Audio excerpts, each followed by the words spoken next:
Hello everyone, another day, another vlog na punta karon mga pre, no? So, nanaptay another tips nga ihatag sa inyo about sa tuang unsay ipintura sa tong mga atop.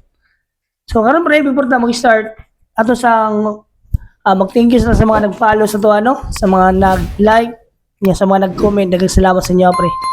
So, karon mga pre, natay another tips nga ihatag sa inyo unsay gamiton sa pintura sa atop. So, step by step ni mga pre. Ang una gamiton ninyo sa ato ang mga atop kay unasan ninyo ang ug wala pa pintura, unasan ninyo ang galbawas para mawala yung galvanize sa inyong mga scene. So pagkahuman mga pre, i-primer ninyo. Na duha klases primer, na tay metal primer, na po red epoxy primer. So pagkahuman yung primer mga pre, so ikatulong step ang pang final color sa inyong mga atop na yung mga kana pre, na yung mga roof guard or roof coat. So, kana lang pre, mo na itong basic tips karong adlaw. God bless everyone. Sure makes the best.